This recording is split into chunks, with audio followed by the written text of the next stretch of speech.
todos esses tópicos aqui. Essa unidade é a unidade mais facinha que tem, ela é tranquila mesmo e até gostosa de ter, tá bom? Vamos aqui ver. Para as nossas leituras obrigatórias para essa unidade, tá? O capítulo 2 do livro do Teatini, é aquele da UNB que eu publiquei para vocês. Quem quiser ler o livro do MacGregor, que ele é o inglês, né? Também está aí disponível para vocês. Bom, pessoal, alguém tem ideia, né, de quanto material de concreto a gente usa no mundo, né? Quem foi que colocou desse jeito? Não sei se vocês querem falar. Oi, Eu sei Francisco. que são muitas toneladas por dia, viu, professor? É bastante. Agora, no mundo é bem difícil. Gente, por incrível que pareça, tá? Fica tranquilo, Francisco. O concreto, gente, ele é o segundo material mais consumido do planeta, tá? Ele só atualmente perde para água. Daqui a uns tempos vai perder para Wi-Fi, né, gente? Porque a gente não faz nada sem Wi-Fi, né? Então ele é um material muito consumido, né? Na construção civil, ele vai ser um dos materiais mais dominantes que a gente tem. Então, o material que é um material estrutural, o que que ele precisa ter? Precisa ter duas características, todo material estrutural. Ele tem que ser resistente e ele tem que ser durável, né? Por exemplo, eu poderia construir uma casa de gelo, né? Tipo um iglu. Poderia, é resistente, mas ele é durável? Não, né? Outra coisa, né? Eu poderia construir uma casa de açúcar, né? Sim, ajuntar bem, adensar o açúcar dá, mas com uma chuva ele pode se dissolver, tá? Então, na construção civil a gente procura sempre essas duas qualidades. Então, além do concreto armado, a gente compara ele muito com estruturas metálicas, que no caso é o aço, e com a madeira, tá? Que é o material natural. Tá? Vamos continuar aqui na esfera do concreto. Né? Eu vou comparar ele com o aço algumas vezes, tá? Ele é muito comum, pessoal, porque, primeiro, existe uma grande disponibilidade de recursos, né? Você consegue achar água, cimento, areia e agregados em qualquer país do planeta. Tá? Outra coisa interessante é que a gente tem uma grande padronização de barras de aço. Tá? Então, aqui na Europa, em outros lugares da América Latina, da África, tá? Da Ásia, todos eles têm aí uma indústria com barras de aço. Tá? Outra coisa interessante é que a gente não tem uma necessidade muito grande de mão de obra especializada. Aqui todo mundo conhece um pedreiro, né, que constrói a casa há 30 anos, né? Se você for no interior de Goiás, você vai achar pedreiros, né, que constroem também, né? Então, é uma técnica muito bem difundida. Né? A gente tem muitas aplicações, o concreto, ele é relativamente barato, se você for pesquisar no Google, né, quanto custa um metro cúbico de concreto, né? Aqui.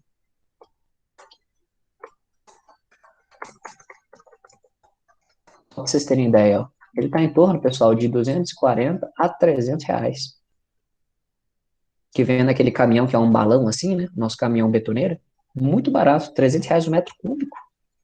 Com metro cúbico eu faço concreto vica pra caramba, né? Alguém tem ideia de quanto custa um perfil metálico, né? Por exemplo, um perfil metálico da Gravia ali, você vai pagar em torno de 700 reais, 800 reais a barra. Pô, uma barra, né? Bem caro. Tá? Hoje deve estar mais caro, né? Com essas maluquices que estão acontecendo no mercado. E outra coisa interessante é que alguns tipos de estruturas, pessoal, a gente não consegue fazer sem ser de concreto. Por exemplo, lajes, não tem como você fazer uma laje, né, aqui no Brasil que não seja feita em concreto. Tá? Não dá para fazer uma laje de aço, por exemplo. Né? Algumas construções, por exemplo, algumas barragens, né, edificações, bunkers, né, isso aqui é um termo que está sendo muito usado, né, uma edificação enterrada segura, né, estradas, plataformas offshore, né, não tem jeito, tem que ser concreto. Isso daqui é uma fotinho, tá, pessoal, de uma edificação em concreto. Aqui eu vou começar a falar alguns termos técnicos. Caso você queira anotar, eu recomendo. Então, por exemplo, isso daqui é um tipo de edificação que até agora tem 4 pavimentos. O tipo de sistema de piso aqui é um tipo de sistema que a gente vai chamar de laje lisa. Né? Professor, por que que é a laje lisa? Que você não consegue ver, ó, entre pilares, elementos de vigas, tá? Ah, interessante. Então, isso aqui é uma laje lisa, tá? Aqui na ponta, se você for observar, tem uns copinhos, né? E umas barrinhas para fora. Isso aqui são cabos de proteção. Ah, professor, então isso aqui é uma laje lisa, protendida, tá? Então tem uns cabos que passam aqui por dentro, eles vão ser previamente estirados, né? Então a gente puxa esse cabo, né? Tensiona ele, para ele empurrar a laje para cima. Tá? A gente vai falar sobre isso nessa aula. Outra coisa interessante aqui, né? Você consegue ver nitidamente, ó, as linhas, ó, das formas, né? Você consegue ver aqui. Então, foi desformado recentemente, tanto é que as formas estão aqui em cima. Então, o concreto armado, né, quando a edificação ela é moldada em bloco, você precisa ter um jogo de escoras e formas, né? Escoras preferencialmente metálicas. Você vai botar em cada pavimento e você vai botar umas formas, né? Que elas são geralmente feitas de madeira ou metálicas, ó, para você conseguir moldar, né, o concreto, tá? Da forma que a gente deseja. Se você observar aqui, ó, 3 pavimentos, ó, o pavimento de baixo tem escoras, mas menos escoras. O pavimento em cima dele tem escoras, mas não tanto quanto o último, tá? Então, à medida que a gente vai construindo edificações de pavimento tipo, né, edificações que os pavimentos se repetem, a gente usa pelo menos 3 jogos de escoras, tá? E a gente vai tirando as escoras à medida que o tempo for passando. Legal, gente? Bacana? Vamos continuar aqui. Caso você tenha alguma dúvida, né, levanta a mãozinha, flip, faz esse barulho pra mim, ou escreve no chat aqui, beleza? Tem uma foto com um quadro, que legal ver se vê. Depois publica pra gente. Depois vou mandar, professor. Eu quero ver, fiquei curioso. Tá? Aqui, pessoal, um outro estilo de obra, tá? Isso aqui é uma obra feita de concreto pré-moldado, tá? Então, você observa que, né, o tipo de construção é uma construção um pouco mais industrializada. Esses perfis, eles são fabricados em uma região fora do canteiro de obra, eles são concretados, botados lá direitinho, eles são colocados em um caminhão para transporte e eles são enviados para o canteiro. Lá eles são içados a peças até os seus locais, né, respectivos. Esse tipo de construção é muito bom porque ela dispensa, né, a utilização desses elementos de suporte, ó, escoras e formas. Isso aqui barateia bastante uma obra. Você precisa de menos gente, né, uma mão de obra muito menos técnica, é muito mais especializada. A montagem é muito mais rápida. Quem já viu o galpão, né, feito em concreto pré-moldado, né, alguns tipos de shopping, né, sai muito rápido. Pode falar. Temos alguns prédios também que eles estão fazendo em pré-moldado, né? Na Europa. Aqueles prédios que eles constroem em 100 dias, em pré-moldado, 50, por aí. É muito Tem bom. bastante. E para vocês terem ideia, alguém tem ideia da porcentagem do preço de escora, né, e forma numa estrutura? Tipo assim, a estrutura custa tanto, né, quanto dessa porcentagem vai para forma e escora? Né? É alto, tá? É em torno, pessoal, por exemplo, seu prédio custou todo 200 mil, né? 40 a 60% desse valor é só forma e mão de obra. Então, essa técnica aqui, a gente economiza muito dinheiro, tá? Tem que considerar também a logística, né? Pode Eu falar, acho Rafael. que tem uma estrutura, na estrutural, né? Tem um prédio, assim, que ele é de concreto armado. Fica na faixa da direita, assim, da estrutural, sentido plano. Que ele é feito de pré-moldados, né? Isso. Perfeito. Eu acho que eu já vi também. Quase todo dia esse tipo de pré-moldado quando a gente vai no atacadão, né? Tem. Todos são Ali por feitos com trás, pré-moldados. Professor, o aço também é mais barato? para o concreto pré-moldado? Não, para fazer a casa, porque meus pais, eles Ah, moram em Minas, aí lá tem algumas casas que são todas no pré-moldado, todo no aço já. depende muito, tá, da disponibilidade de material. Se aquela região ela é muito rica, né, ela tem muito material de aço, geralmente o preço é baixo, tá? Mas no sul é mais comum fazer em casas de madeira, né, casas de steel frame, né, que a gente fala, né? Uhum. Esse daqui, ó, lá no sul é mais comum, aqui não é tanto não. Tá? São essas casas aqui desse estilo. Pode falar, Lucas, eu vi que você levantou a mãozinha aqui, ó. Aí, É, aí é rapidão, né? aquelas lajes feitas em bubble deck, elas precisam de escoramentos? Então, essa laje, tem uma fábrica aqui em Brasília, eu tô querendo levar alguns alunos. Ela vem pronta assim, ó. É um deck, né, que você instala ele previamente, ele já tem o próprio escoramento, tá? Então você usa muito menos jogo de forma aqui também. E economiza em concreto também, né? E economiza muito. Por A causa gente vai ver daquelas bolas que tem, né, na estrutura. isso, a gente vai ver aqui, ó. A gente vai ver isso daqui no concreto 2, né? Isso daqui é um tipo de laje nervurada que a gente chama, que a gente aumenta a altura da laje e aquele meio, né, interno que a gente não tem concreto ali dentro, a gente tira. bota uma bola lá, né, vazio, né, e aí fica mais leve o sistema, maior inércia, maior resistência, ganha maior vão.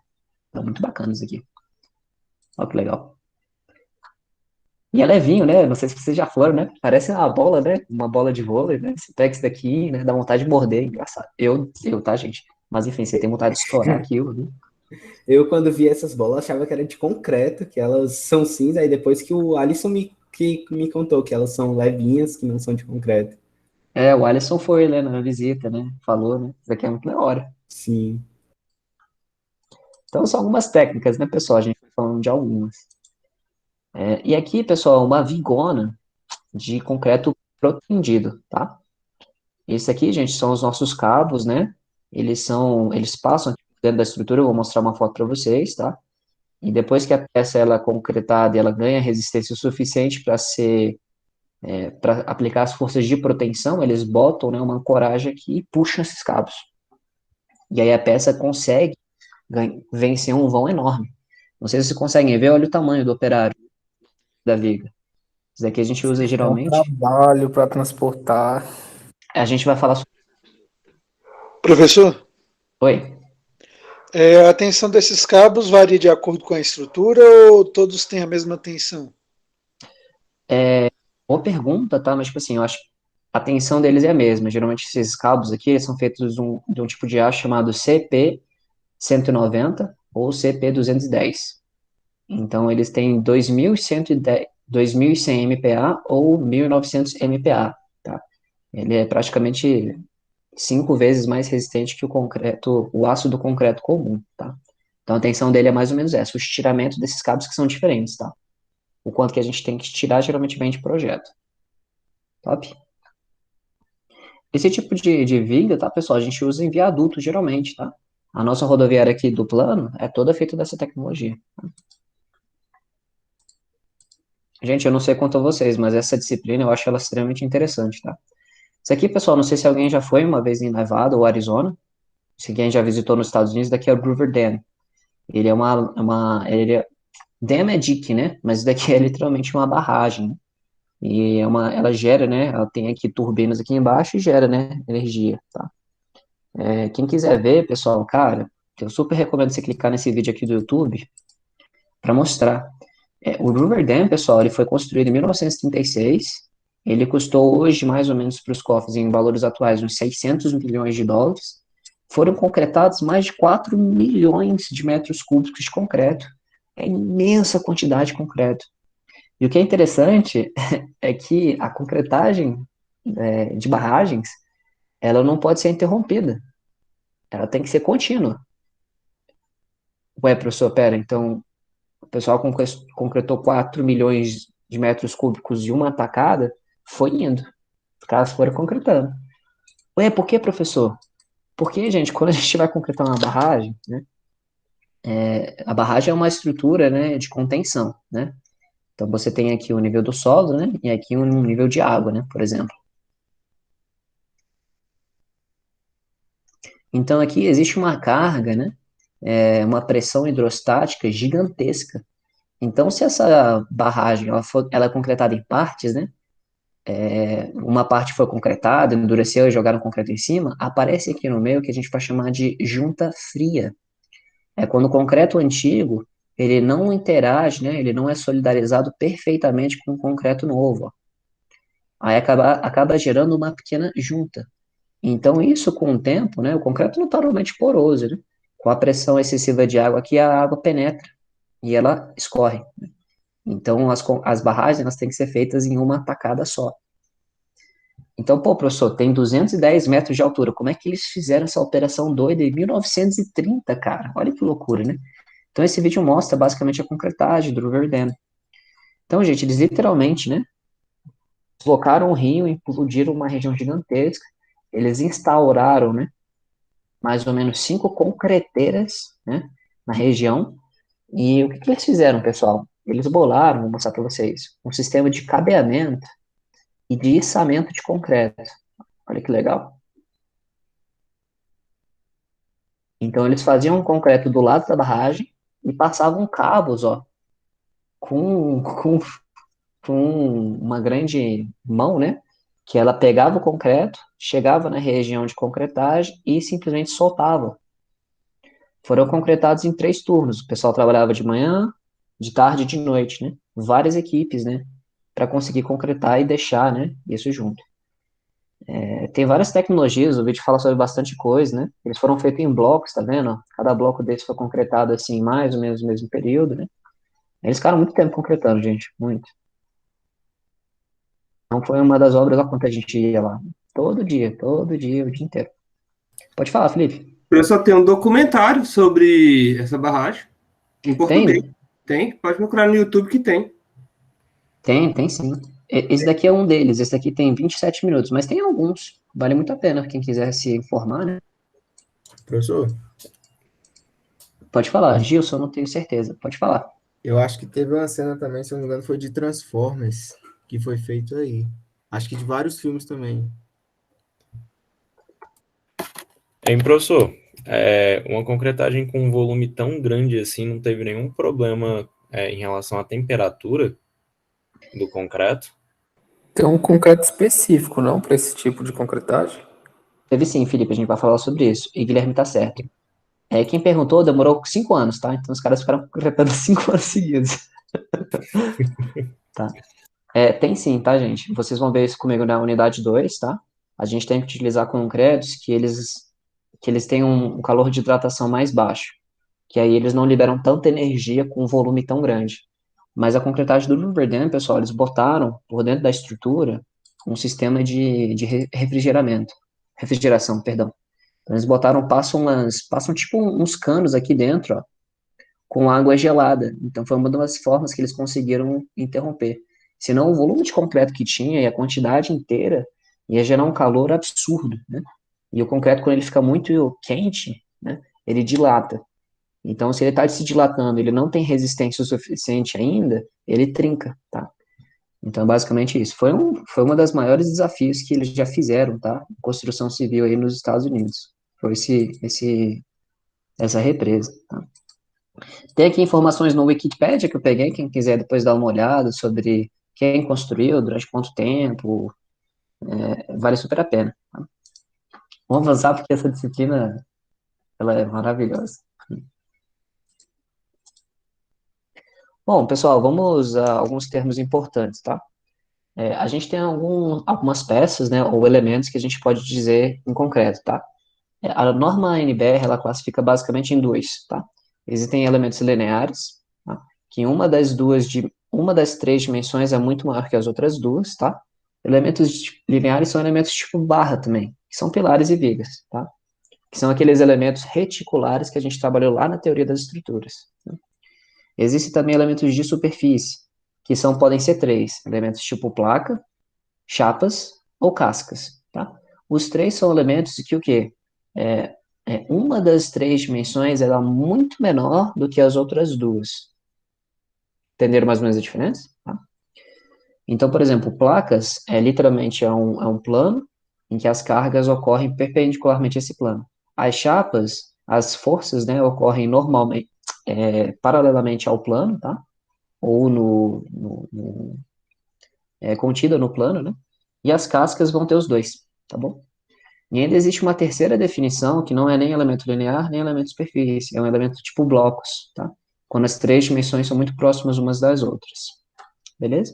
Isso daqui geralmente a gente usa blocos de fundação, sapatas, que aí a técnica de análise varia um pouquinho, tá?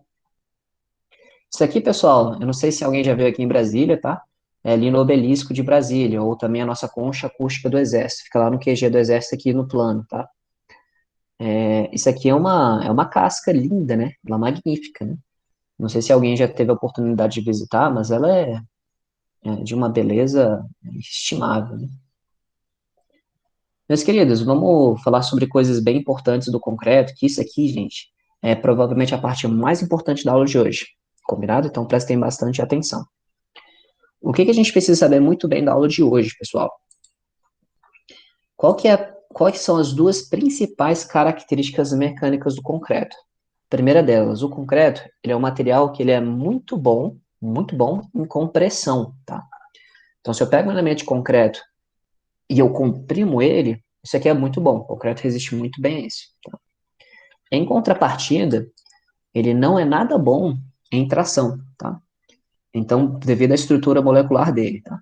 Então, o concreto, se a gente tensiona ele fissura, tá? Rapidamente, e se ele não é armado, se não tem ferro dentro dele, tá? Ele entra em ruptura frágil. Tá? Para vocês terem ideia, pessoal, a resistência à tração, ela é em torno, tá? De 10% da resistência à compressão. Então, se a gente pegasse, por exemplo, um concreto, quando vocês viram lá em materiais, a gente aprendeu que tem as classes do concreto, né? Tem a classe C30, né? C40, etc. C30 quer dizer que é um concreto cujo FCK, né, resistência à compressão do concreto, é 30 MPa. Tá? Ou seja, né, ele aguenta 3 toneladas por centímetro quadrado de compressão. Tá? Isso aqui é muito bom. Agora, se a gente pegar a resistência à tração, que é o que vocês vão ver comigo, é chamado FCTM, tá? Resistência do concreto à tração média. Né? Isso aqui é geralmente 10% desse valor. Então é 3, ó, 3 MPa. Caramba, professor, 3 MPa? Então é tipo, era 30 toneladas, 3 toneladas por centímetro quadrado, vai ser 300 quilos, né? Então muito mais baixo, né? Tá? Então o que que isso acontece? O que que isso quer dizer, pessoal? Isso aqui reflete um comportamento de atração que ele é um comportamento inadequado, né?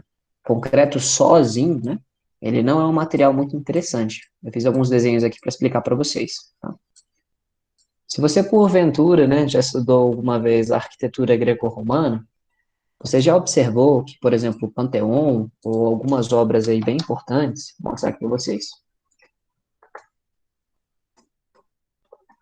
As colunas gregas, né, elas são estruturas que foram muito bem estudadas, né, elas correspondem à lei áurea, né, enfim. Só que o que você já deve ter percebido é o seguinte, os gregos, pessoal, construíram tudo com rochas, né?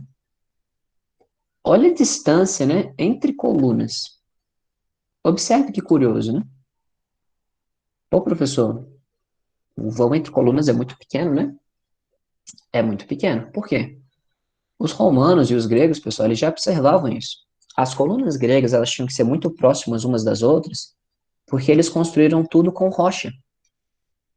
E a rocha, o próprio concreto, né? A gente chama o concreto basicamente de uma rocha artificial, né? O concreto é uma rocha artificial. Deixa eu anotar isso para vocês.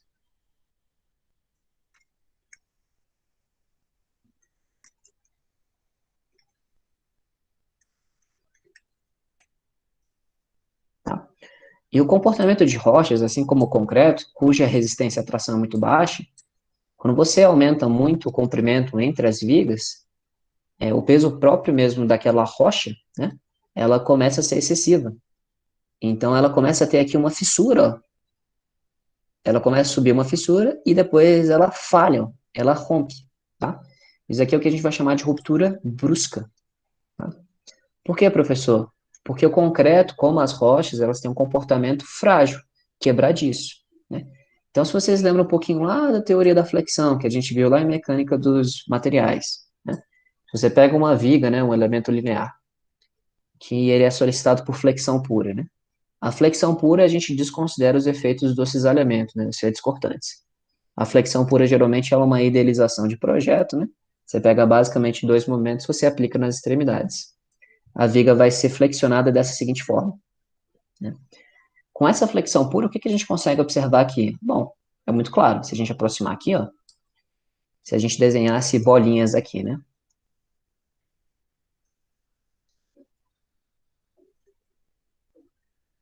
Durante a flexão pura, passa assim uma linha neutra, né? Se a gente tem um material homogêneo, né? E o que acontece? As bolinhas de cima, elas vão ficar mais próximas umas das outras, né?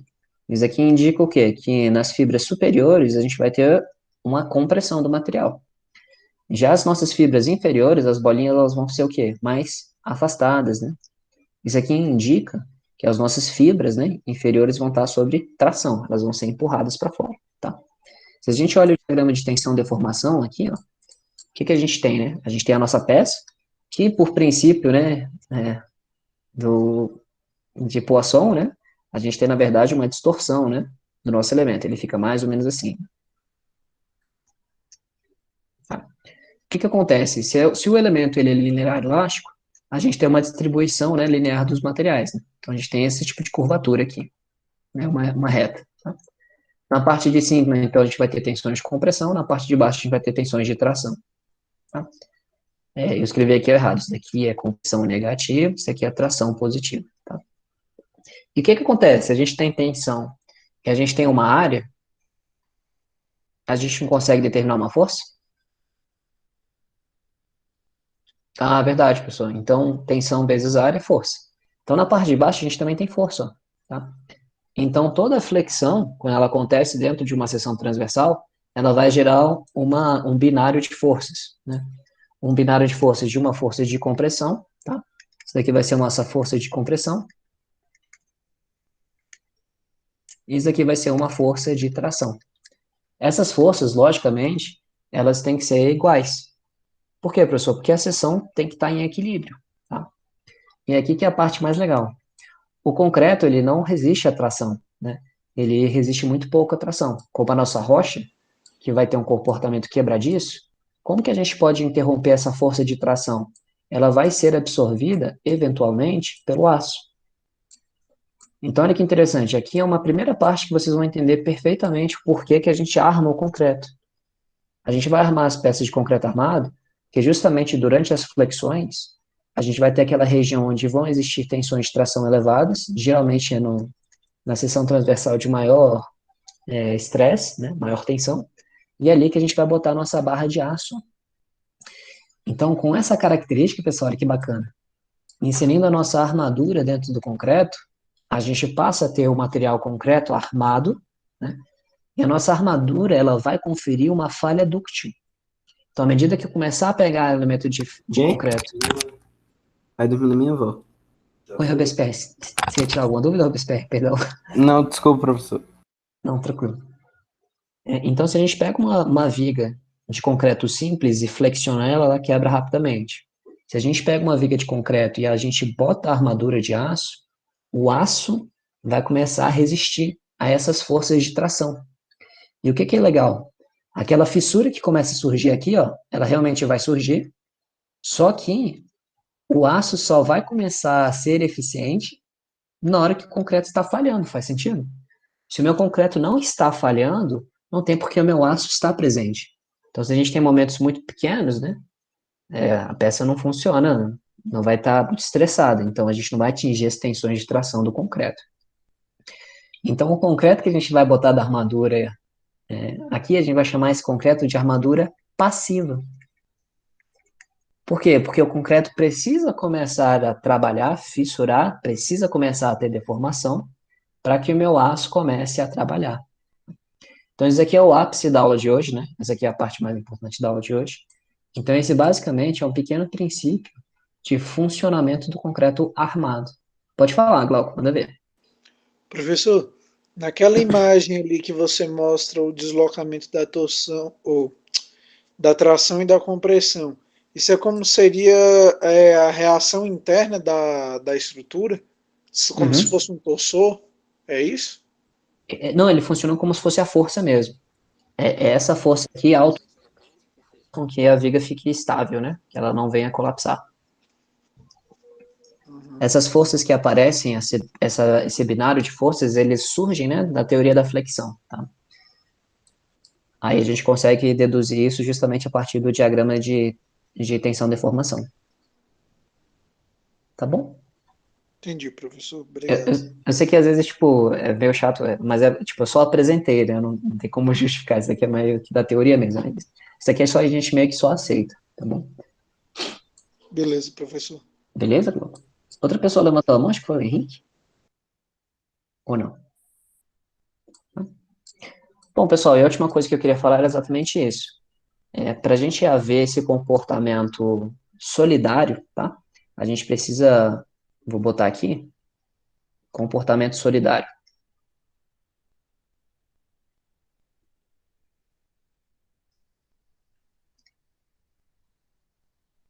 Tá? Esse comportamento solidário entre o concreto e o aço, a gente na engenharia, né, nós gostamos muito. Por quê? que o concreto ele é bom em compressão e ruim em tração. O aço ele é muito bom em tração e ele não é muito bom em compressão. Vocês vão ver isso mais para frente, tá? Então a gente junta muito os dois. Os dois têm coeficientes de dilatação térmica muito próximos.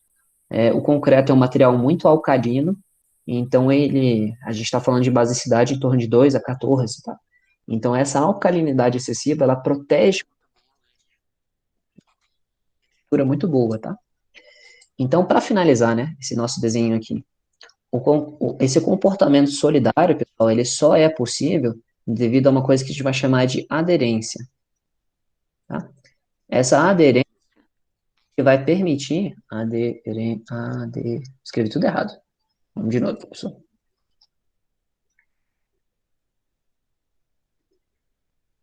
Tá?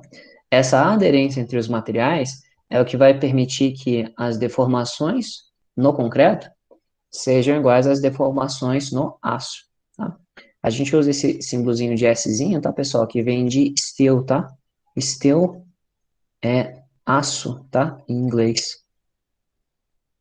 Tá? E aqui que a gente conclui essa parte, ó. Você tem a barra de aço, né, imersa dentro do concreto armado, tá?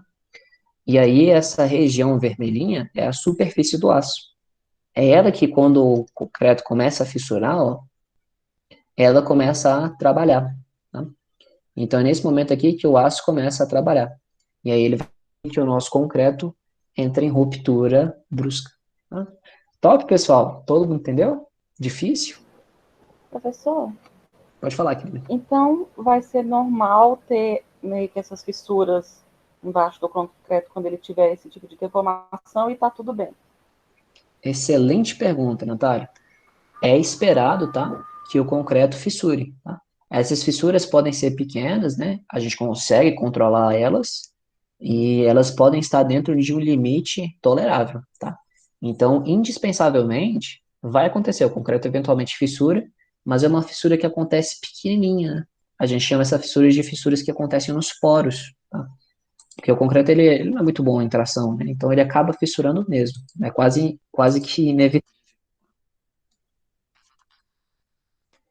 Fica com essa carinha, ó, pessoal. As fissuras, elas não são muito grandes, ó. O pessoal, quando faz o ensaio, ele fica uma canetinha, né? E ele preenche, ó, com canetinha para ficar mais visível. Top, pessoal. Então, basicamente, isso aqui que eu expliquei estão nos próximos slides, tá? As fissurações do concreto, né, estão relacionadas às tensões de tração, como a gente falou. Essas tensões podem ocorrer devido a carregamento. Elas podem ocorrer também devido à restrição de deformação. O concreto, quando ele está ganhando resistência, o que ele faz, né? Você tem lá a partícula de cimento, aí a gente faz o quê? Hidrata, né? A gente adiciona água no concreto. Aí essa partícula de cimento, quando ela encontra em contato com a água, ela faz o quê? Aglutina, né? Ela consome a água durante a hidratação, tá? E esse processo é que faz com que a reação química aconteça, né? Para o concreto ganhar resistência e endurecer. Só que parte dessa água que o concreto absorve, ela também evapora. Então, o concreto armado, à medida que ele vai secando, né, endurecendo, ele vai perdendo o volume. Então, ele retrai. Tá? Então, muitas das fissuras que acontecem em estruturas hoje é devido à retração. Tá? Também as variações de temperatura, né?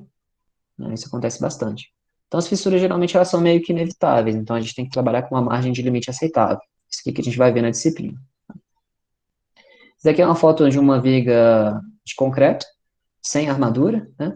Aparecem as tensões de compressão e tração que nem a gente desenhou. E se a gente não adiciona armadura, né? Essa peça rompe, né? Abruptamente. A gente adicionando a armadura, essa armadura vai começar a trabalhar quando o concreto começar a fissurar. Tá? Bacana? E é aqui que a gente entra duas definições que eu já comentei, tá?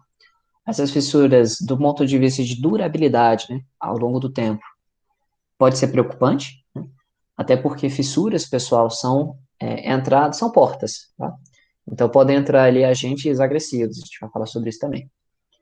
E dentro dessa nossa armadura, pessoal, como eu falei, a gente vai ter o concreto armado, que a gente vai utilizar a armadura passiva.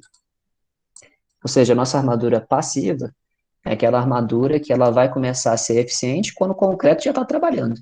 Então, ela está ali quietinha. Agora, o concreto protendido É aqui que é a segunda diferença da aula de hoje.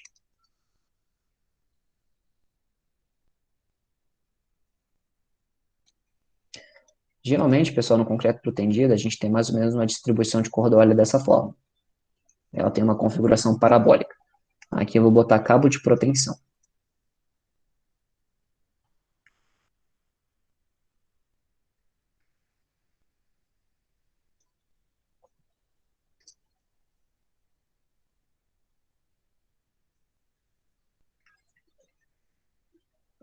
Concreto protendido. Tá? O que acontece no concreto protendido, pessoal? Geralmente a gente tem um cabo, né, ou uma cordoalha, tá? E essa cordoalha ela é feita de um aço muito mais resistente. E o que se faz, né? Pega esse cabo, quando o concreto já está endurecido, né? E a gente pega e puxa esse cabo para fora. A gente puxa, puxa, puxa, puxa. Quando chega no limite da deformação que a gente quer, a gente vai lá e bota uma ancoragem, que é tipo um copinho assim, ó. E aí a gente trava esse cabo. Quando a gente faz isso, a gente faz com que essa armadura ativa, ela está sendo estirada, e aí ela induz no concreto uma força, né, de compressão. Então ela vem e induz uma força de compressão na seção, tá? E ela provoca um efeito de uplifting, né, que é de subida. Então por isso que a gente usa o concreto protendido para obras que a gente tem um vão muito grande, né? A proteção, além dela induzir tensões de compressão na parte inferior, que elas vão limitar a fissuração, elas conseguem trabalhar com a peça fica meio que curvada para cima, então ela consegue aguentar muito mais carga, e a gente pode utilizar maiores vãos, ela deforma menos, né? Então é muito bom. Então a armadura ativa, basicamente, ela é previamente alongada, tá? A armadura passiva não, a armadura passiva fica lá paradinha. Tá? Entenderam a diferença, mais ou menos? Isso aqui também tá no slide, tá, gente? Então tá aqui, eu deixei indicado para vocês, né? De acordo com a norma, né? A nossa armadura passiva é aquela que não é previamente alongada. Essa aqui, ó, ela fica lá paradinha. Né? Ela só está ali para auxiliar o concreto no combate às tensões de tração. De armadura ativa do concreto protendido, ela vai aplicar no concreto forças, né? Ela induz forças, né? Porque ela vai ser previamente alongada. Aqui, pessoal, uma foto de uma viga, né, de concreto que ela não foi concretada ainda, né? Você consegue ver nitidamente os cabos para fora aqui, ó. Daqui é um tipo de cordoalha que a gente chama de cordoalha aderente, né? Tem cabos aqui dentro, depois que a peça é concretada, eles injetam, né, nessas frestas aqui, uma nata de cimento. E ela percorre toda essa bainha aqui, ó. E essa nata de cimento, ela se adere ao concreto aderência. Tá? Diferente dessa cordoalha aqui, ó. Essa cordoalha aqui, alguém já deve ter visto isso em obra, né? É um cabo com cordoalha engraxada. Então, o cabo ali dentro, ele fica dentro de uma graxa, não tem aderência nenhuma, ele é meio que fluido, né? E aí a gente só puxa e ele não tem aderência com concreto. Tá? Dúvidas, pessoal? Tranquilo? Alguém tem... Tranquilo, professor. Tranquilo? Tranquilo. Bom, vamos falar aqui um pouquinho, pessoal, de algumas questões envolvendo o concreto armado. Tá? Gente, como vocês viram, né, as edificações de concreto são muito grandes, né? Não tem como a gente concretar numa tapada só, né? Não prédios, né? Prédios a gente tem que ir com calma.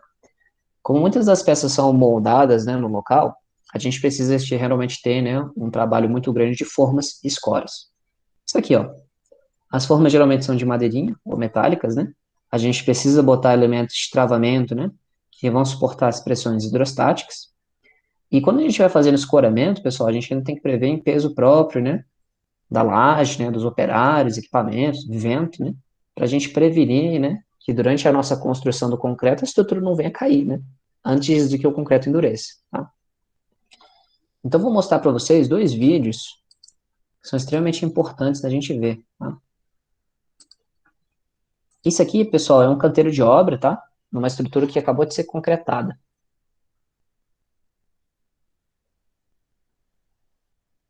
Olha que perigo, né? Alguém já havia visto esse vídeo, né? Olha quantas cabeças tem aqui, né? 1, 2, 3, 4, 5, 6, 7, 8, 9, 10, 11, 12, 13, 14 caras.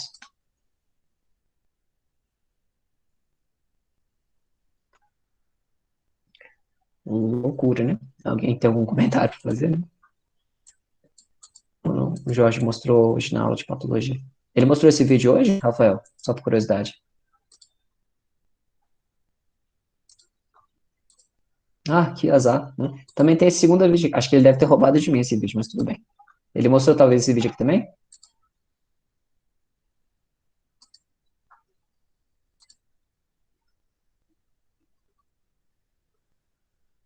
Aqui também, pessoal, uma edificação mais baixa, né? Tem o pé direito duplo.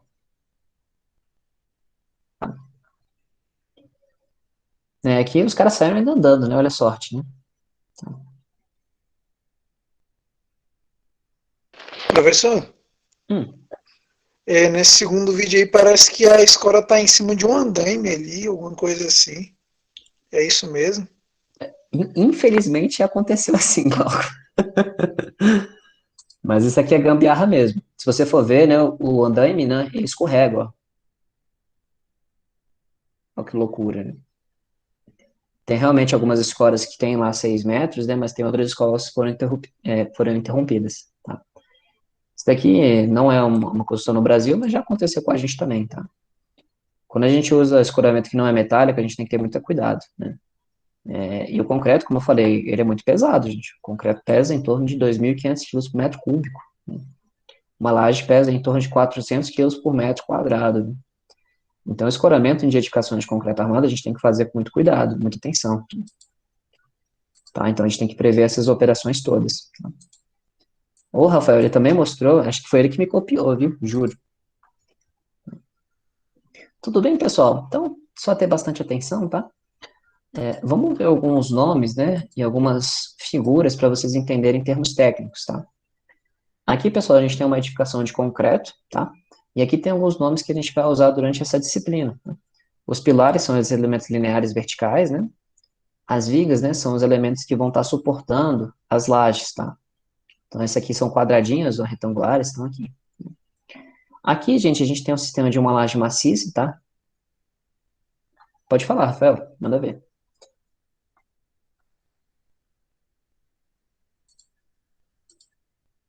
Eu não ia falar. Ia falar, Rafael? Bom, vamos continuar. E aqui, pessoal, a gente está vendo, basicamente, tem dois tipos de sistemas de piso. Aqui embaixo a gente tem uma laje maciça, aqui em cima a gente vai ter uma laje que a gente vai chamar ela de laje. Ela tem como se fossem uns dentinhos aqui, ó. Tá? Esses dentinhos são nervuras, né? É o termo técnico que a gente usa.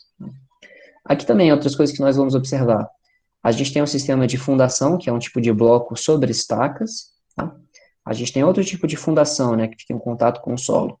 Uma sapata corrida, geralmente para suportar uma parede, né? Aqui a gente tem um muro de arrimo, a função dele vai ser conter, né, um empuxo de solo vindo de fora da estrutura. Aqui nós temos vigas baldrames, que além delas suportarem as cargas vindas de parede, elas também travam, né, os elementos de fundação. Tá? Existem alguns tipos de parede, né, que elas podem ser alvenarias de vedação ou podem ser paredes estruturais, né, depende do tipo de edificação. Tá? E aqui a gente também tem elementos de escada, também são feitas de concreto. As escadas também conferem rigidez e estabilidade para a estrutura, tá? Perfeito? Dúvidas aqui, pessoal? Tranquilo, né? Esses nomes, né? Tem aqui também, pessoal, eu tirei do livro do MacGregor, infelizmente está só em inglês, mas eu traduzo para vocês, tá? Geralmente, quando a gente tem pilares redondos, tá? A gente chama eles de colunas, tá? Então, uma coluna, tá? Coluna, coluna. Aqui, gente, a gente vê um tipo de sistema, como a gente viu na foto anterior, de uma laje sem vigas, né? Então, isso aqui a gente chama isso daqui de laje lisa ou laje cogumelo, né? Cogumelo por quê, professor? Porque tem esse capitel, né? Esse é um aumento, né, da seção transversal do pilar, né? Isso aqui a gente faz, né, para reduzir as flechas, né, da nossa laje e aumentar a resistência, né, da laje também. Né? Aqui também a gente tem um spread footing, né, que ele está falando, então isso aqui é uma sapata isolada, tá? É um elemento de fundação superficial. Aqui, slab on grade, é um tipo de laje, né, que ela fica apoiada diretamente no solo. A gente chama isso daqui de radier, tá? Aqui a gente também tem o basement wall, que é basicamente um muro de arrimo. Column bracket, pessoal, é um consolo, tá? Um consolinho. E aqui, pessoal, está escrito drop panel, né? O termo em português para esse daqui é ábaco, né? O drop panel, assim como o capitel, né? Eles vão servir para dar maior suporte à laje lisa, tá? Aqui, Professor, pode falar. isso daí funciona como se fosse para não furar a laje, é isso? Perfeitamente. Exatamente. E como é que a gente vai aprender a dimensionar esse tipo de alargamento aí? Vamos no concreto 2. No concreto 2. Tá Beleza. bom? Inclusive, a gente vai estudar aqui um efeito chamado punção. A punção é uma perfuração, ó, da laje. Justamente porque não tem viga, né? A viga que transfere as cargas. Quando não tem viga, ela faz isso aqui. Ela pressiona, pressiona, pressiona e fura. Tá? Top, top. Professor, Oi. mas no caso aí a laje é protendida, né? Ou Ah, não nesse caso aqui, Hugo, a foto não tá mostrando proteção, tá? Então, tipo, no desenho, aparentemente não, né? Naquela foto que a gente viu ali atrás, aí era uma laje protegida mesmo, tá? Então ela pode ser lisa sem ser protendida. Pode sim, pode sim. Inclusive aqui na foto não tem capitel, não sei se vocês observaram, que interessante, né? Então a laje lisa também não precisa ter capitel, tá? Beleza, Beleza? obrigado, professor. Nada. E o último elemento, pessoal, que eu ia mostrar para vocês é basicamente fundações, tá? As fundações, a função delas é literalmente transferir as cargas que vêm da estrutura por meio de tensões para o solo, né? Para o solo não vir a romper, né? Para isso a gente tem dois grandes grupos. Nós temos fundações rasas, ou seja, elas estão a uma pequena profundidade, e nós temos fundações profundas, né? Fundações rasas geralmente são sapatas, tá? Ou radier até, que ele vai pegar a carga e transferir, né, para o solo através de tensões normais, tá? Então você tem força dividido por área, você tem tensão, você sabe a tensão do solo, você estima a área da sapata com base na força, bem simples, né? Já as nossas fundações profundas, a gente vai transferir as forças, né, vindo da estrutura através de tensões tangenciais, né, ou por fricção ou atrito, né. Então, o atrito, né, vai impedir, né, que a fundação afunde. Geralmente, a gente usa solos com boa resistência, fundações superficiais. Solos com baixa resistência, a gente usa fundações profundas, tá? Pode falar, Galco, manda ver. Professor, existem estacas que são moldadas de concreto. Elas são calculadas para o impacto da cravação? Ah, excelente pergunta. Então, eu acho que sim, tá? Como anotações, eu acho que sim. Mas realmente é um grande martelo, né? Que ele vai bater e ele vai literalmente fazer a penetração dessa estaca. Nessa obra aí ao lado do campus de Taguatinga, da igreja aí, da Catedral da Assembleia, na época que eu tava tendo aula presencial aí, eu ficava no laboratório e eu percebia muito o impacto da vibração, né, das estacas. Vibrava muito. Perfeito. E é um, E é aí um, eu é um ficava puta martelo, né? me perguntando, né, como assim que essa estaca de concreto ela resiste todo esse impacto, né? Sem romper, sem sofrer alguma fissura, né? Ah, e com certeza. Tem um vídeo, tá, gente? Vou mostrar aqui pra vocês rapidinho. Mas tem no. Quando vocês forem ter essa aula de concreto 2 comigo, a gente fala sobre elementos de fundação na unidade 12. Deixa eu ver aqui. E tem um vídeo exatamente falando sobre isso. Cadê? Vou mostrar aqui pra vocês. Bem rapidinho, rapidinho, prometo, gente. Aqui, ó. Top. Então, isso aqui é a cravação de estaca de concreto, ó. Exatamente falando isso que você está falando, Glauco, ó. A gente tem um puta pistão que ele fica martelando a estaca. Ela tem que penetrar, ó, uma quantidade lá específica, né, de projeto. Olha lá. E o que é legal, ó, Glauco, observe, ó. É feita a medida, ó, da cravação, ó. Tá? Então, eu sei que deve ter um teste de energia, né? Eu já ouvi falar disso, é um teste energético. Então, a estaca ela absorve uma determinada energia, né? Por um pacto elástico-plástico, né? Então, eu sei que é calculada para isso. Agora, eu não sei como nem quanto. Tá? Entendi, professor. Obrigado. Top, top, legal, né? E também, pessoal, tem um outro vídeo da Gravia, né? Quem quiser ver depois, de estaca metálica, né? Que a cravação ela é facilitada, né? Porque a área da estaca metálica é muito menor, né? Então ela penetra muito mais facilmente no solo, né? Então esse projeto aqui vale super a pena, né? Estudar, hein? Vou mostrar ela entrando aqui, deixa eu ver. Tô chegando. Aqui, ó. Olha como é que ela penetra mais facilmente. Também depende das características do solo, né? Claro. O outro é um solo arenoso, né? Esse daqui é um solo completamente argiloso, né? Então, muito mais fácil, né? Coloca, sua mão ainda está levantada. Você tem alguma outra dúvida ou posso avançar? Não, Beleza. professor. Beleza. Meus queridos, se alguém quiser levantar um pouquinho, tomar uma água, eu posso seguir reto para concluir. O que vocês acham? Como é que tá a energia da aula? Pode prosseguir por mim. Como é que vocês estão? Tá Pode tranquilo, continuar? professor. É porque eu tenho medo, às vezes, de ser muito excessivo. Então, se vocês quiserem levantar um pouquinho, fazer um yoga, tipo, tomar uma água, a gente dá um pause de 5 minutos. Ou se vocês quiserem ir logo, a gente vai logo. Pode mandar aí, professor, por mim. Deixar eu vou até meia-noite, gente. Aí também não. Aí também não. Ô, gente, tem um jogo de vôlei 1 hora. Vamos lá animar. Vamos animar até meia-noite. Aí Pô. emenda e já vê todo mundo aqui junto. Então tá, vou rapidinho, gente. Essa é a última parte. A última coisa que eu vou falar hoje são os fatores de seleção do concreto. Só isso. Acho que mais uns 20 minutos eu acabo. Prometo, prometo, prometo. Então vamos lá. Pessoal, o concreto, para a gente pensar, fazer o seguinte, olha, vamos construir a sua casa de concreto. Não, vamos construir a sua casa de aço. Essas decisões que a gente vai tomar na seleção de cada tipo de sistema estrutural está baseado, logicamente, nas qualidades e nos problemas que esses materiais têm, tá? Vamos falar um pouquinho rapidamente sobre as vantagens, tá? O concreto, pessoal, ele é resumido basicamente em 6 grandes vantagens. A gente tem economia, disparado, tá? Rigidez, boa adaptabilidade, tem boa resistência ao fogo, baixa manutenção e disponibilidade, né? Vamos com vocês rapidinho cada um. Por que o concreto é um material muito econômico? Primeiro, porque ele é largamente utilizado, a sua matéria-prima é relativamente barata, tá? Outra coisa interessante é o seguinte, as alturas, né, das edificações de concreto geralmente são um pouco mais baixas do que estruturas de aço e concreto. Como assim, professor? Vamos supor que eu queira fazer uma viga em uma laje de concreto. Isso daqui é uma vista de frente, assim, um corte, tá? Se vocês observarem, pessoal, a nossa viga de concreto é esse retângulo, tá? E ela é solidarizada pela laje de concreto que vem pela lateral, ó.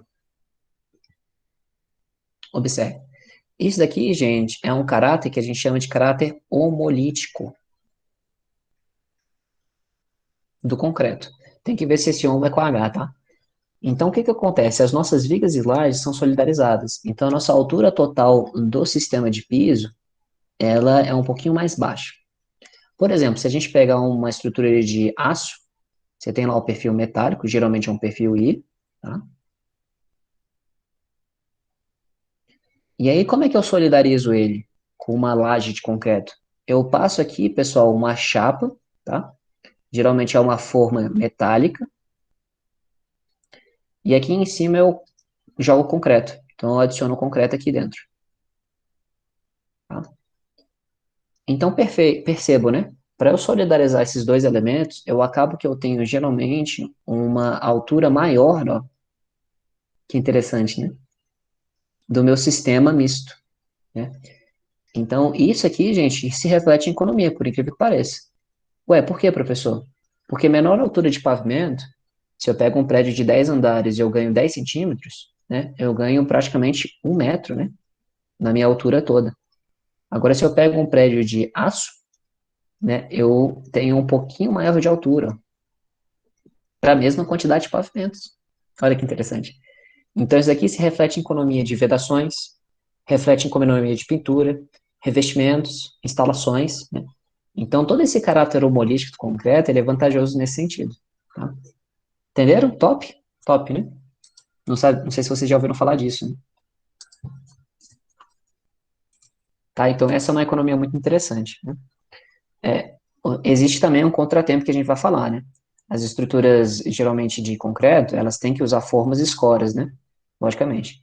Mas as estruturas metálicas e de madeira não tem que usar, tá? Então, isso é uma ponderação. Bom, como assim, professor? O concreto, ele vai demorar para ganhar resistência e para ser utilizado em mais ou menos 28 dias. O aço, não. Você instala o perfil metálico, ele já está pronto para exercer carga. Então, eu não preciso esperar a estrutura. Então, eu vou comprar todo o material de uma vez e vou montar toda a estrutura rápida, tá? Então, isso aqui tem que ser levado em consideração. Estruturas construídas a seco, né, você precisa de um custo inicial de obra muito maior, tá? Estruturas de concreto pré-moldado também. Outra coisa interessante, pessoal, é o seguinte, a gente tem uma excelente adaptabilidade e trabalhabilidade. O concreto, né, se você quer fazer um arco, você consegue moldar uma estrutura em arco. Ah, se eu quero fazer uma estrutura circular, eu consigo, né? O concreto, como ele é lançado no seu estado fresco, que é fluido, eu posso adaptar ele para qualquer forma que eu quiser, né? Olha que interessante, né? E ele é altamente compatível com a arquitetura, né? Muito compatível, tá?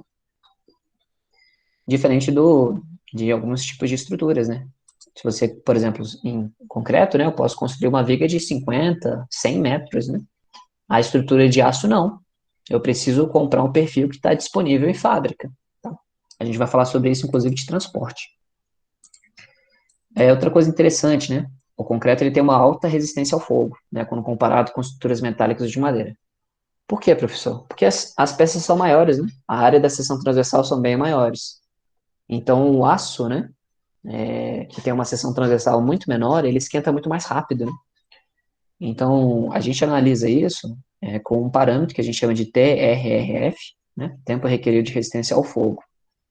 Então, os prédios de concreto, eles geralmente aguentam 1 a 3 horas, né, de TRF, né? Isso quer dizer o quê, professor? Esse tempo, né? É basicamente o tempo que, se a estrutura começou a pegar fogo, que dê tempo das pessoas escaparem, né, com vida, das equipes de combate ao incêndio chegarem, e ainda delas conseguirem extinguir o fogo sem que a estrutura colapse, né? O tempo médio de resistência ao fogo para estruturas metálicas é 30 minutos, cara. É muito rápido.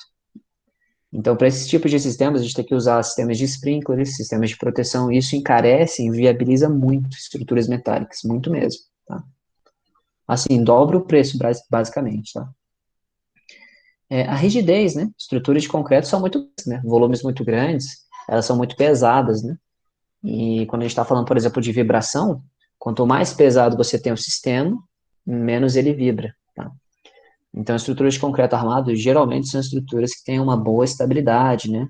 Boa resistência à vibração. O Burj Khalifa, que é um daqueles prédios mais altos do mundo, ele é feito de concreto, pessoal. Porque ele é muito resistente, ele aguenta muito mais vibração, né? Olha que louco. Outras coisas importantes, né? Baixa manutenção, tá? O concreto, ele é muito bom por quê, professor?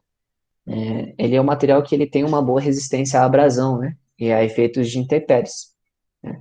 Comparado ao aço e à madeira, né? Que são materiais muito mais sensíveis, né? Então, a gente utiliza edificações desse tipo, a gente acaba tendo um bom custo, né? Ao longo do tempo, que a gente tem que ficar fazendo manutenção toda hora. Estruturas metálicas, você tem que pintar a cada 2 anos, né? Dependendo aí do nível de agressividade. É muito ruim. E é uma obra, né? Que ela é relativamente simples, né? Os recursos são globalmente disponíveis e as técnicas são globalmente aceitas, né? É um material que aí tem grande abrangência, né? Se a gente constrói aqui, constrói isso na China, constrói isso na Rússia, né?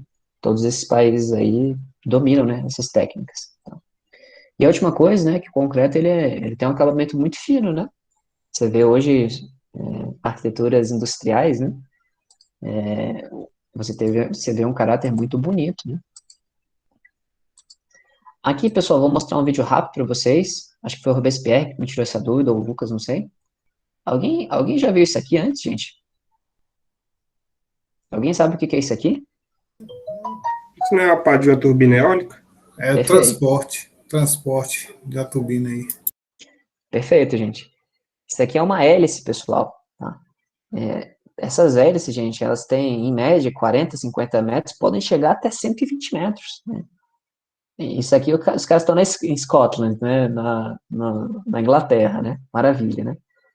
Então, pô, os caras têm uma puta infraestrutura, olha as dificuldades que eles têm para transportar uma peça, né? industrializada. Então, é complicadíssimo, né, você fazer essas operações quando a gente considera, né, uma construção a seca, por exemplo. Né? Concreto armado, se eu quisesse construir uma ponte com um viaduto, eu conseguiria fabricar a peça naquele local onde vai ser construída, né? Eu só compro areia, brita, né? Mando trazer tudo e concreto. Agora, olha o maior, pessoal. Olha que loucura. Né? Vamos ver o maior aqui. Olha o tamanho desse daqui, gente. Mostrar aqui. Tô chegando. Olha o tamanho desse daqui. Essa hélice, pessoal, tem 120 metros de comprimento. Eu preciso de 2 caminhões para transportar, né? Preciso interromper tráfego de trânsito, né? Eu preciso adaptar a minha cidade dependendo, né? Eu preciso ter uma infraestrutura toda, né, para transportar, né? Então, isso daqui, dependendo do tipo de projeto, dependendo da disponibilidade de materiais, dependendo da sua mão de obra, isso aqui pode fazer o sucesso do seu empreendimento ou não. Na obra que eu tô fazendo, professor, inclusive a gente transportou uma viga de 30 metros. Foi mais ou menos desse jeito aí, daqui de Brasília até o Rio de Janeiro. Deu trabalho. Caramba! Em concreto? Concreto. Só não quis moldar lá, não? Esse aqui é a fábrica que a gente tem. Aí a gente manda pra lá. E chegou lá e tem até vídeo do caminhão chegando. Então, tipo, parou tudo, porque é muito grande. Ô, me manda, Guilherme, por Instagram depois, por Eu favor. vou te mandar. Eu tenho aqui no WhatsApp do grupo que eles me mandaram, eu te mando pelo e-mail. Pô, eu queria ver isso. As obras são muito da hora, né? Que loucura. Tá, gente? E por último, tá, pessoal, pra gente concluir, o concreto, obviamente, não é perfeito não, tá? Tem desvantagens também. Ah, esse daqui é uma obra hilária, né? Essa foto aqui, lógico, que tá no Brasil, né? Isso daqui é a forma como a gente transporta, né, pessoal? A matéria-prima do concreto, né? Ainda bem que o cara, né, ele amarrou ali a brita, né, e a areia, né, para não escapar, né? Imagina se ele não tivesse amarrado, né? Se a gente tem um problema, né?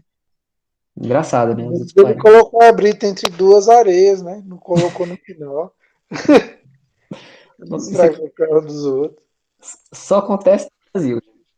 Você vê a nossa comparação com outros países. Mas a gente vai chegar lá, vamos ter fé. Pra não cair, né, professor? Você já pensou se isso daí cai, o prejuízo que dá? Exatamente.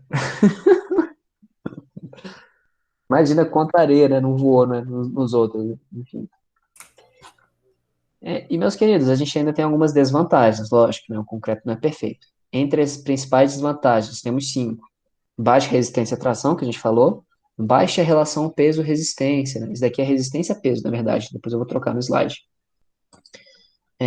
A gente tem formas de travamento. Opa, sou burro. Buguei aqui. Tá, a gente tem também... Eu achei um dos vídeos aqui, o senhor quer ver rapidão? Você consegue compartilhar pra gente, Guilherme? Vou tentar aí. Consegue compartilhar a tela? Eu vou parar aqui de aprender. Para compartilhar, clicar no botão. Nossa, Apareceu aí? tá aparecendo. Aí, ó. Nossa senhora. Ah, não, peraí. Caramba, é uma peça de concreto protendido, Guilherme?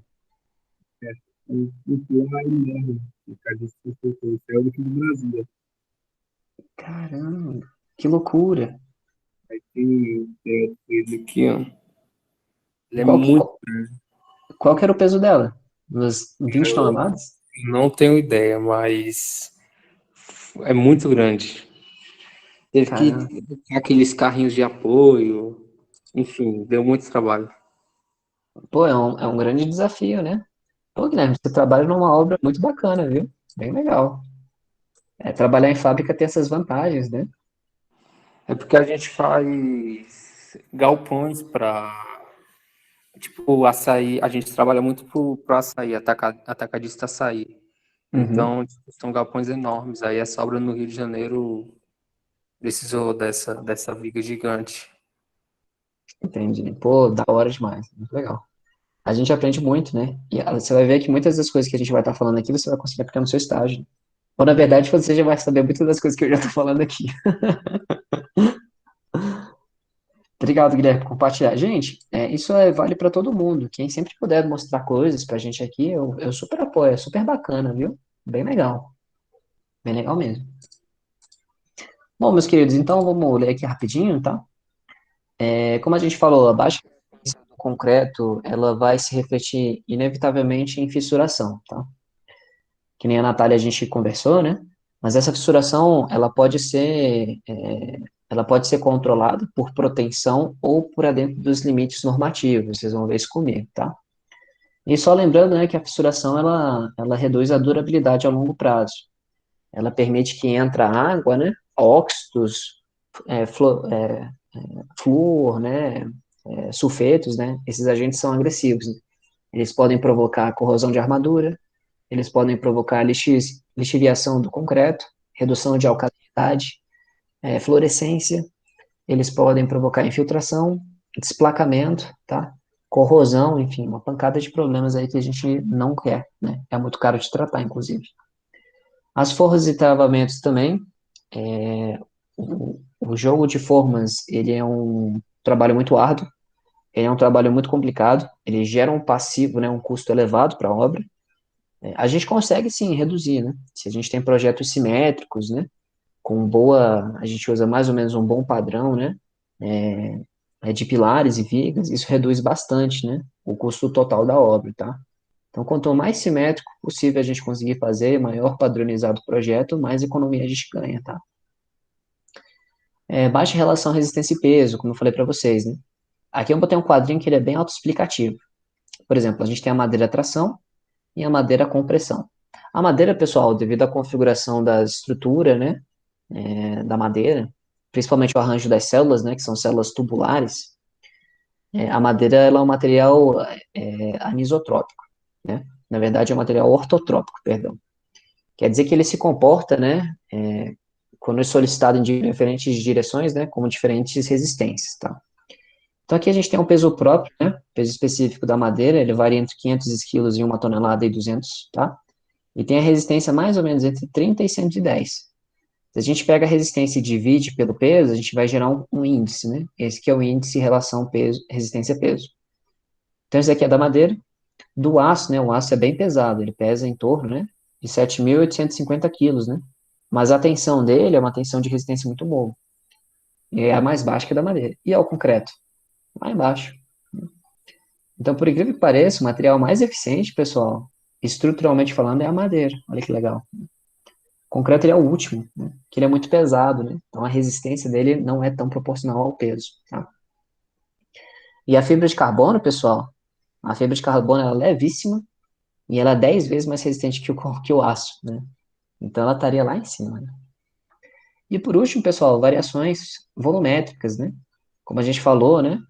As variações volumétricas, elas são devidas à reologia do material. A reologia basicamente é o estudo do comportamento do material ao longo do tempo, tá? Com isso, a gente tem dois efeitos. A gente tem a retração, que a gente já comentou, e a gente tem um problema chamado fluência, tá? A fluência, pessoal, fundamentalmente, ela vai ser o seguinte: você pega lá uma viga de concreto, né, e aplica uma carga P, né? Se essa carga P, pessoal, ela exceder 40%, ela se refletir, né, numa tensão que ultrapasse 40% da resistência do concreto, a gente pode ter efeito de fluência, tá? A fluência nada mais é do que uma deformação que ela acontece a longo prazo, provocada por cargas permanentes, tá?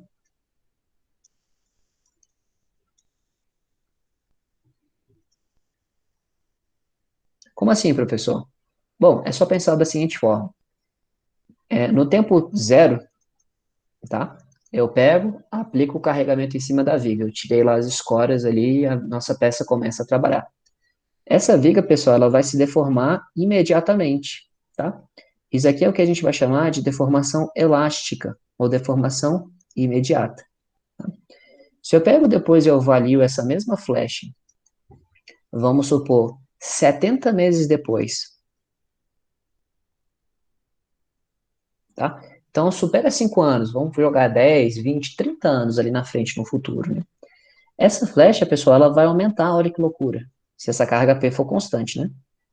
E permanente. Então, aqui, pessoal, que a gente vai chamar isso aqui de flecha ida. Olha que louco. Isso daqui é um acontece na madeira também. Isso daqui está relacionado com o gel, né? Que tem ali na nossa partícula de cimento. Tem lá a sua partícula de cimento. Quando ela ganha resistência, né? Parece um gel aqui, ó, né? Esse gel, ao longo do tempo, ele vai perdendo umidade e ele vai se achatando. Olha que louco, né? E é isso que causa, né? Essa deformação a longo prazo, né? Esse gel aqui. Alguém já tinha ouvido falar disso tudo aqui, gente, que eu tô falando? Interessante, gostaram? Sei lá, curioso? É novidade, né? Acho que é novidade. Novidade, professor. Novidade. E aí, pessoal, só para vocês terem ideia, né? Isso daqui é uma fotinha de fluência, ó, tá? Tem aqui, ó, uma vininha, ó, que ela se deforma por fluência. Então, a gente da engenharia tem um olho muito treinado, né? Você consegue ver a deformação ali a longo prazo. E essa flecha, pessoal, por fluência, né? Essa flecha diferida, ela pode aumentar em até 2,5 vezes, cara. A flecha imediata.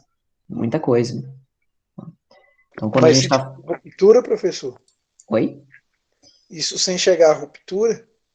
Sem chegar à ruptura, tá? Ela vai se deformando, cara. Isso é muito doido, porque antigamente não se sabia desse fenômeno, né?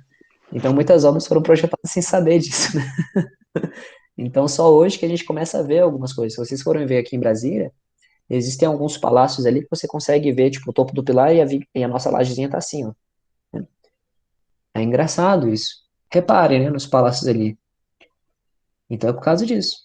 A gente tem modelos hoje que a gente consegue prever, e no projeto a gente consegue prever com grande precisão, né? Mas antigamente não se tinha, né, esse conhecimento. Isso aqui é um dos carinhos que a gente tem como engenheiro calculista, né? Na minha profissão, eu analiso isso, né, as deformações que a gente vai ter a longo prazo, para não ter problema, né? E a última coisa, pessoal, para concluir a aula de hoje, é o seguinte. O professor não tem nada que possa arrumar isso aí? Tipo, que talvez consiga, tipo, corrigir, ou que a gente Isso, consiga isso. evitar. Corrigir. A gente corrige de algumas formas. A gente pode reforçar a estrutura. Então, eu boto, por exemplo, uma viga embaixo, ou uma fibra, né, de fibra carbono, tá? Ou eu posso literalmente demolir e refazer, né? Ou eu posso quebrar a viga parcialmente, botar mais aço, posso macaquear para cima, né? Então, tem várias formas, né, de correção estrutural. De todas as formas, né, é melhor a gente só evitar o problema, né? Então, quando a gente estiver projetando, né, prever vigas com altura um pouco mais elevadas, por exemplo, ou a gente utilizar um concreto de maior resistência, ou às vezes utilizar proteção, tá? Ou retirar as escoras com um tempo mais longo, né? Na nossa unidade 3, que é uma das unidades mais fantásticas que a gente vai ter, a gente vai analisar cada um desses efeitos, né, para vocês saberem com precisão o que fazer e o que não fazer. Por isso que eu não estou me gabando não, pessoal, mas essa turma, né, essa matéria que vocês estão tendo comigo, essa é uma matéria que nem pós-graduação vocês vão ver, esses fenômenos. É bem legal. Professor, mas minha nem vai ser necessário um reparo por conta dessa deformação, né? Se ela não causar nenhuma perturbação ao usuário, né, acho que não precisa, Mikael. Mas, por exemplo, imagina você passar ali todo dia, você vê ele se deformando um pouquinho mais, né? Aí daqui a 10 anos tá pior, né? Aí você fica um pouco receoso, né? Então depende mais do Mas tem usuário. o tempo de vida útil, né, da estrutura também, né? Exatamente, Glauco, exatamente.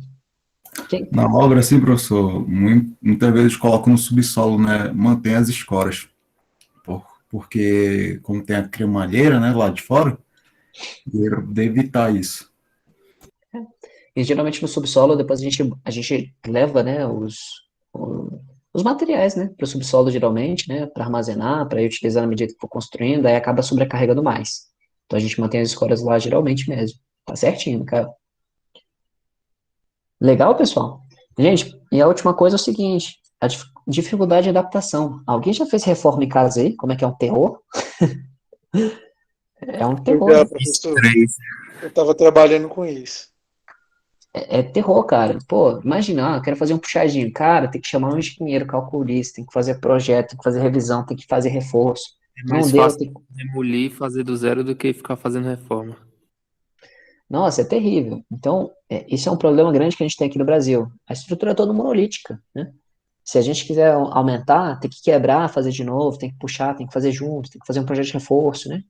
Então, as adaptações que a gente faz depois que a estrutura está pronta é um pouco mais complicado. Se a gente tem uma estrutura de aço ou de madeira, eu posso só tirar a peça, né? Tira a peça, bota uma mais resistente. Ou quer fazer um puxadinho, faz um furo e avança, né? Então é muito mais fácil fazer essas adaptações, né? Estrutura de concreto armado a gente não tem tanta facilidade. Meus queridos, acho que tá bom por hoje, né? Vamos concluir? Acho que tá bom, né? Tranquilo, professor. Boa noite. Valeu, Francisco. Gente, eu vou liberar vocês. Esse foi o último slide que a gente vai parar. Na próxima aula a gente parte a partir dele. Tenham todos um abençoado final de semana, né? Descansem bem. Até segunda-feira que vem, tá, gente? Tem jogo hoje, 1h da manhã, hein? Vai, Brasil! Valeu, gente. Falou, Valeu, professor. professor. Boa noite. Essa aí, bom jogo pro senhor. Vou interromper aqui. Um abração pra vocês.